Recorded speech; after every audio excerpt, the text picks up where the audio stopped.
mga kapaps. So, ito na nga. Pa-end na naman ng isang year, no? 2024. Habol tayo sa vlog. So, andito kami ngayon sa Tanay, sa Santa Ines nga. Dito yung mga maraming campsite dito. Dito ako sa isa sa mga paborito kong places ng Camp Marahuyo nga. Ito, ang nakakatuwa dito, alam nyo ko ano? Every time na magbabago weather or mag-uulan, naiiba yung itsura nito. Yan, oh. Mismong river, naiiba yung terrain niya. So, yung terrain or terrain, whatever they call it, naiiba. Tulad nyo, mas kumanda yun, oh. Okay? So, first time din namin magka-camping na matutulog sa tent. Kadalasan kasi naman, ginagawa lang namin day trip lang naman hanggang gabi. Pero ito, nag-set up na kami. Actually, ang purpose talaga nitong vlog na to is to make a review ng yung nakuha natin na 2005 na Fortuner. Na ito kasi maganda rito yung magagawa mo sa 2005, 2006 yan mga ganyan, pwede siyang i-facelift, pwedeng setupan ng iba. So just like the Pajero, maraming pa pwedeng kabit o pwedeng ibaguhin. So pakita ko sa inyo mamaya or probably tomorrow kasi paggabi na rin naman kung ano yung mga ginawa natin dito. Kakatuwa yung ginawa natin dyan sa Fortuner na yan. So yan na nga, 2005 na Fortuner na naka-facelift, naka-Euro looks na siya. Actually, it's 2010 looks, sabi. Well, show it to you later. Luto corn beef. Sa mga first time campers na survival series, ito na siya. So, yan. Alam niyo, nakakatawa rin, ano, kahit paano. I guess it's a man thing or a family thing na taga dito to try something like this, no? So, yun nga. Yung kitaro for the tent. Yan.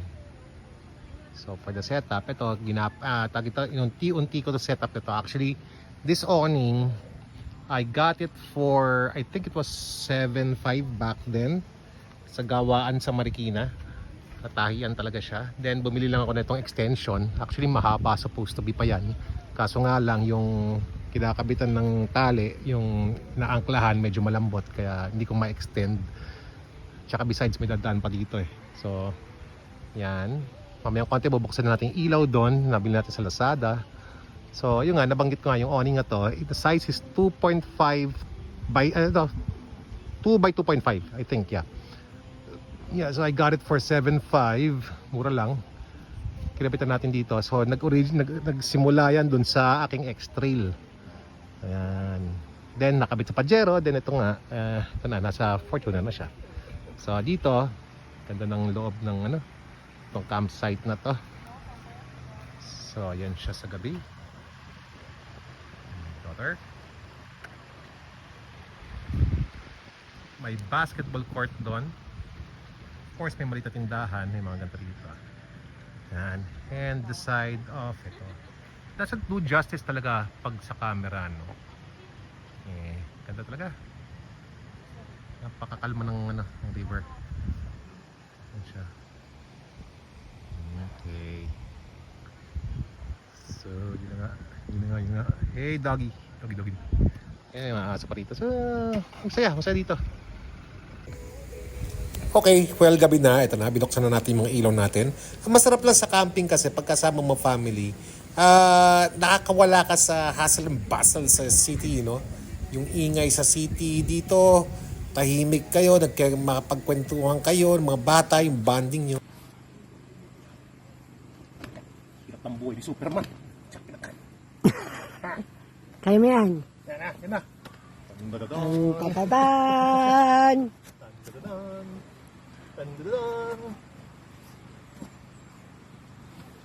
Superman! Huli! Nakuha!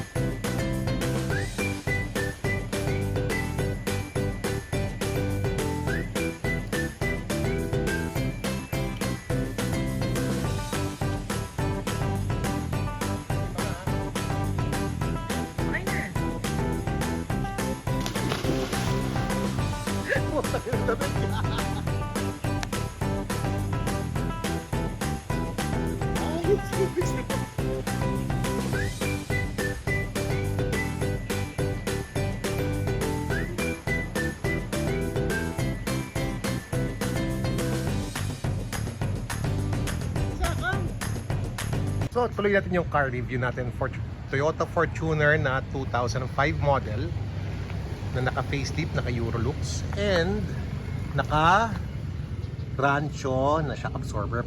Kaya tayo nagpalit ng shock absorber na Rancho is para mabawasan yung tagtag niya. Well, alam naman natin, ang Fortuner, medyo may konting tagtag yan. But, nung nalagyan na palitan siya, ang ganda niya. So, this is very fresh. Di ko na papakita yung loob kasi medyo makalat yung loob niya. Ang ginawa natin dito ay nilagyan nila ng hydraulics tong hood natin, yung lifter niya. Pakita ko. Yan. So naka-hydraulic siya. Ito ang engine niya. Medyo madumi lang yung engine bay. But performance is nice. Ngayon yung sinasabi nila na F2R, yeah, pag nag-add kayo, nakakatipid siya. Sinasabi nila malakas daw sa gasolina to. Well, depende naman sa gamit eh. The power is there. This is a 2.7 variant VVTi. Nag-average siya city driving of 6 to 7 kilometers per liter. Yan. Sa pag ano naman, pag province or highways, nag-9 siya, actually 9 to 10. So, sneak peek ng loob, medyo makalat lang. May juice pa pala. Anyways, yan yung loob niya. Kasi facelifted na rin siya, like what I said. So, yan siya. This is a Toyota Fortuner 2005. Pero yung facelift na nga siya ng 2010, I think, if I'm right, 2010. Tapos yung likod niya is naka-Euro na din. So, that's for our vlog. Ay, hindi pa pala. We have to review Tanawin Restaurant Picnic. No, na-discover namin to.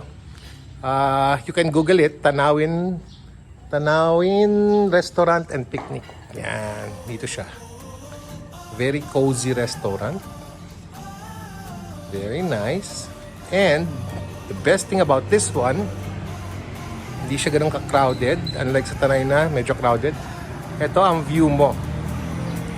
So, this is the restaurant that we have discovered.